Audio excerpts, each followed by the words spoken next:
Good morning students. ગયા લેક્ચરમાં આપણે ચાલુ ભૂતકાળ એટલે કે ધ કન્ટિન્યુઅસ પાસ્ટ ટેન્સ વિશે ભણ્યા હતા. હવે આજના લેક્ચરમાં આપણે ધ પરફેક્ટ પાસ્ટ ટેન્સ એટલે કે પૂર્ણ ભૂતકાળ વિશે ભણીશું. તો સૌ પ્રથમ દરેક જણ પોતપોતાના ચોપડામાં નવા પેજ ઉપર ટાઇટલ આપો. The perfect past tense એટલે કે પૂર્ણ ભૂતકાળ.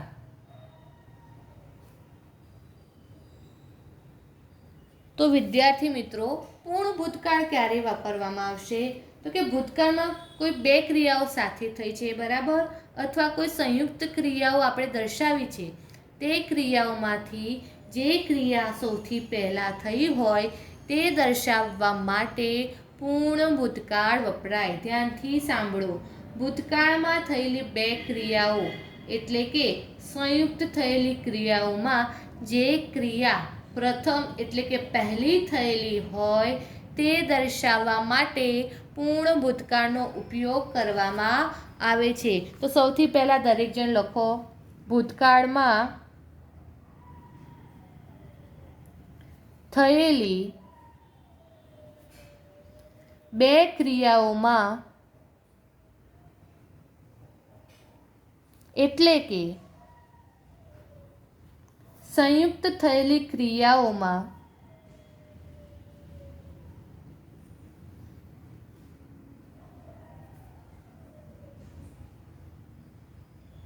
જે ક્રિયા પ્રથમ થયેલી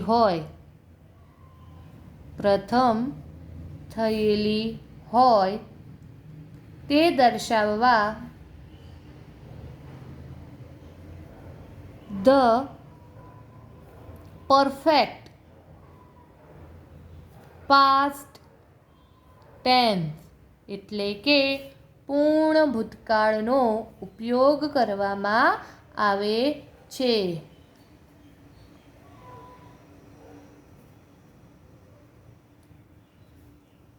જેવી રીતે આગળ આપણે કાળ શીખ્યા એમાં આપણે વાક્ય રચનાઓ જોઈ હતી, એવી જ રીતે સૌથી પહેલા પૂર્ણ ભૂતકાળની આપણે સાદા વાક્યોની વાક્ય રચના જોઈશું. તો સૌથી પહેલાં લખીશું વાક્ય રચના. તો એમાં સૌથી પહેલાં શું આવશે? તો કે સૌથી પહેલાં કર્તા આવશે, ત્યારબાદ હેડ આવશે, ત્યારબાદ ભૂત કૃદંતનું રૂપ આવશે,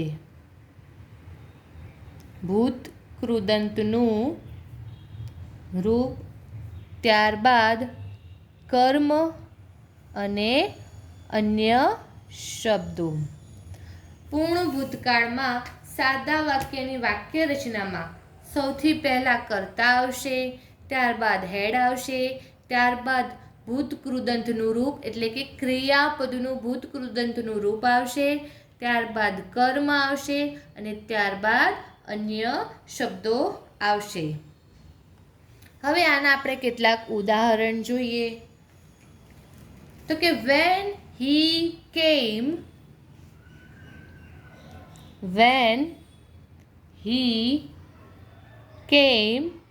જો સાદો ભૂતકાળ છે આ વાક્ય. when he came, I had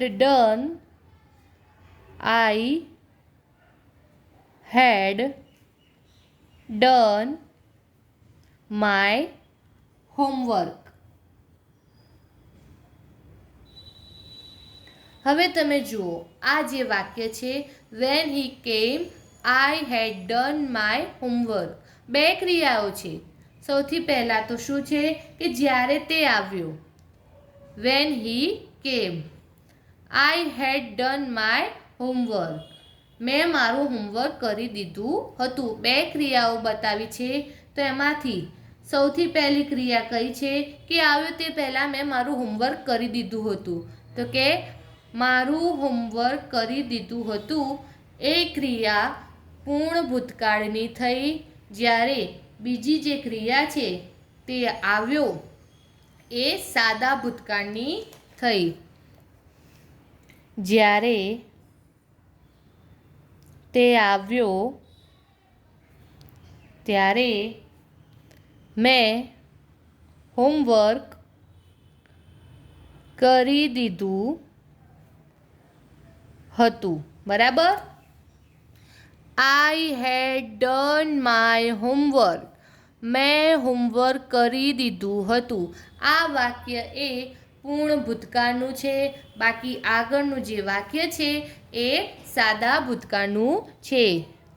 આ બે ક્રિયાઓમાંથી સૌથી પહેલી ક્રિયા થઈ છે કે મેં હોમવર્ક કરી દીધું.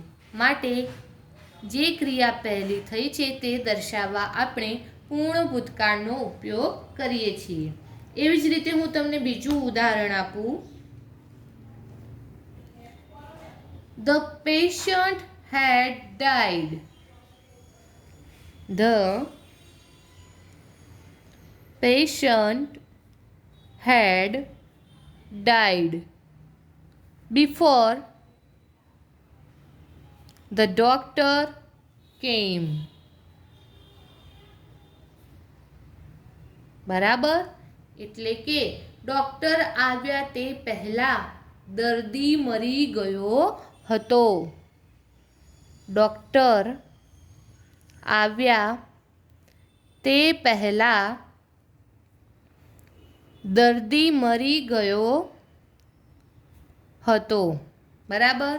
તો અહીંયા જુઓ, ડૉક્ટર આવે છે તે પહેલાં દર્દી મરી જાય છે. માટે સૌથી પહેલાં કઈ ક્રિયા થાય છે કે દર્દી મરી ગયો હતો. The patient had died. કર્તા તરીકે શું આવ્યું? The patient. ત્યારબાદ હેડ. ત્યારબાદ ભૂતકૃદંતનું રૂપ ડાયનું ડાઈડ કર્યું. બરાબર. માટે ધ પેશન્ટ હેડ ડાઈડ એ પૂર્ણ ભૂતકાળનું વાક્ય છે. જ્યારે ધ ડૉક્ટર કેમ એ સાદા ભૂતકાળનું વાક્ય છે. એવી જ રીતે હું તમને ત્રીજું ઉદાહરણ આપું. I came here after you had left. I came here after એટલે કે પછી, before એટલે પહેલાં, after એટલે પછી. After you had left એટલે કે તમે ગયા પછી હું અહીં આવ્યો. તમે ગયા પછી હું અહીં આવ્યો. તો તમે ગયા પછી હું અહીં આવ્યો, એમાં સૌથી પહેલી ક્રિયા કઈ થાય છે કે તમે ગયા. તેઓ ગયા એ સૌથી પહેલાં થાય છે. માટે યુ હેડ લેફ્ટ તમે ગયા. તો કર્તા તરીકે યુ, ત્યારબાદ હેડ, ત્યારબાદ ભૂતકૃદંતનું રૂપ એટલે કે લીવનું આપણે લેફ્ટ કર્યું. I came here after you had left. તમે ગયા પછી હું અહીં આવ્યો. તો આ આપણે જોઈતી સાદા વાક્યોની વાક્ય રચના. હવે આપણે જોઈશું પૂર્ણ ભૂતકાળના નકારાત્મક વાક્યોની વાક્ય રચના. Negative sentences. નકારાત્મક વાક્ય રચના. તો એમાં શું કરવાનું છે? કશું જ નથી કરવાનું. હેડ અને ભૂતકૃદંતનું જે રૂપ છે એની વચ્ચે માત્ર ને માત્ર નોટ લગાવવાનું છે, જેથી પૂર્ણ ભૂતકાળના નકારાત્મક વાક્યોની વાક્ય રચના તૈયાર થઈ જશે. તો કે કર્તા plus had plus not plus ક્રિયાપદનું ભૂતકૃદંતનું રૂપ પ્લસ કર્મ પ્લસ अन्य शब्दो। बराबर। तो हवे आपणे नकारात्मक वाक्यो केटलाक जोईशुं। तो के he had not finished his work.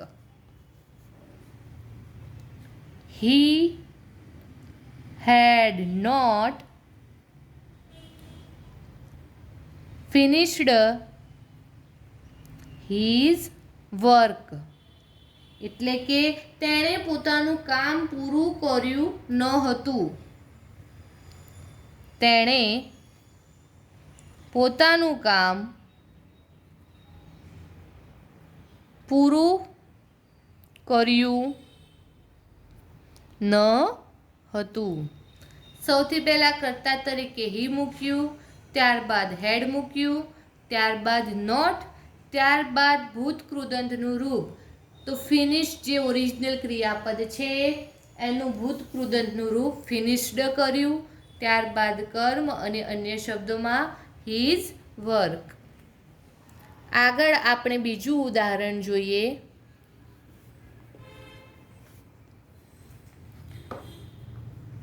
She had not applied for a job. She had not applied for a job. એટલે કે તેણીએ નોકરી માટે અરજી કરી નહોતી. તેણીએ નોકરી માટે અરજી કરી નહોતી. બરાબર. તો કર્તા તરીકે શી, ત્યારબાદ હેડ, ત્યારબાદ નોટ, ત્યારબાદ ક્રિયાપદનું ભૂતકૃદંતનું રૂપ એટલે કે મૂળ ક્રિયાપદ અપ્લાયનું અપ્લાઇડ કર્યું, ત્યારબાદ અન્ય શબ્દો એટલે કે ફોર અ જોબ. આગળ આપણે ત્રીજું ઉદાહરણ લઈએ. I had not visited him. I had not visited him. એટલે કે મેં તેની મુલાકાત લીધી ન હતી. મેં તેની મુલાકાત લીધી ન હતી. બરાબર. તો કે કર્તા તરીકે આપણે શું લખ્યું છે? તો કે આઈ, ત્યારબાદ હેડ, ત્યારબાદ નોટ, ત્યારબાદ ક્રિયાપદનું ભૂતકૃદંતનું રૂપ એટલે કે વિઝિટનું વિઝિટેડ કર્યું અને છેલ્લે અન્ય શબ્દોમાં હિમ લખ્યું. તો આ આપણે જોયા નકારાત્મક વાક્યો. હવે આપણે જોઈશું પૂર્ણ ભૂતકાળના પ્રશ્નાર્થ વાક્યો. તો અહીંયા આપણે ટાઇટલ આપીશું પ્રશ્નાર્થ વાક્ય રચના, જેને આપણે ઇન્વર્ઝન ક્વેશ્ચન પણ કહીએ છીએ. પ્રશ્નાર્થ વાક્ય રચના. બરાબર. તો સૌથી પહેલાં આપણે પ્રશ્નાર્થ વાક્યની વાક્ય રચના લખીશું. તો કે એમાં સૌથી પહેલાં આગળ આવશે હેડ, ત્યારબાદ શું આવશે? તો કે કર્તા, કર્તા બાદ આવશે ક્રિયાપદનું ભૂતકૃદંતનું રૂપ,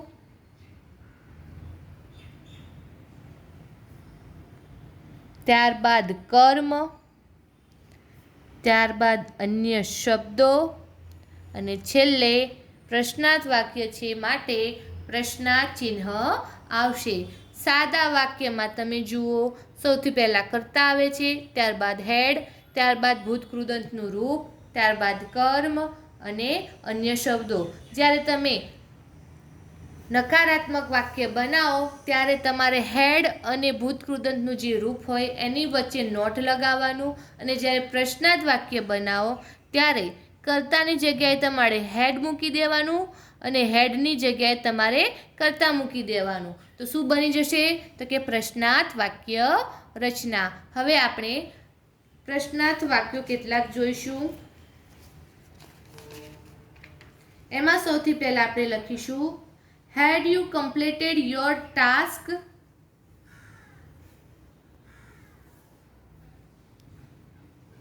Had you completed your task એટલે કે તમે તમારું કાર્ય પૂર્ણ કર્યું છે. તમે તમારું કાર્ય પૂર્ણ કર્યું છે. બરાબર.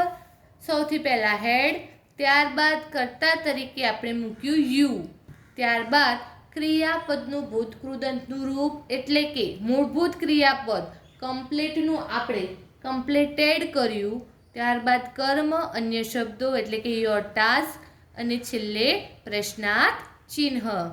હેડ યુ કમ્પ્લીટેડ યોર ટાસ્ક, તમે તમારું કાર્ય પૂર્ણ કર્યું છે. બીજું ઉદાહરણ આપણે લઈશું.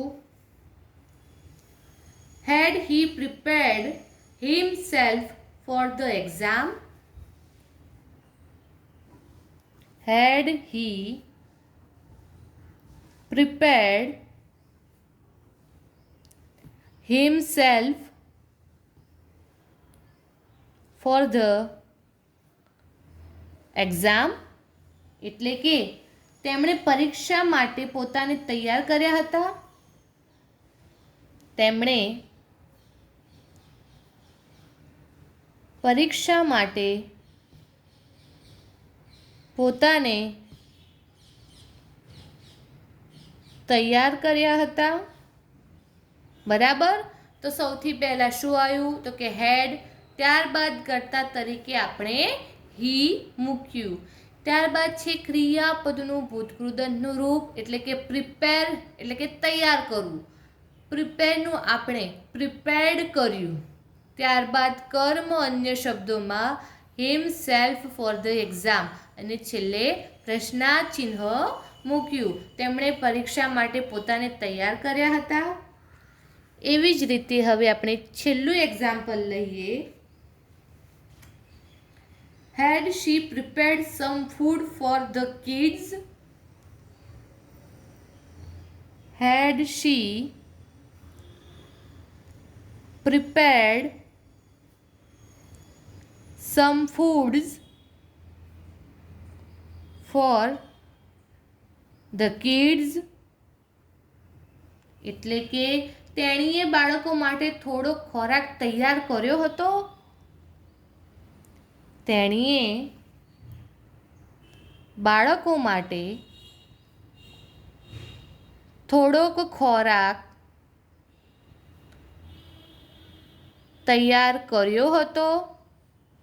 બરાબર.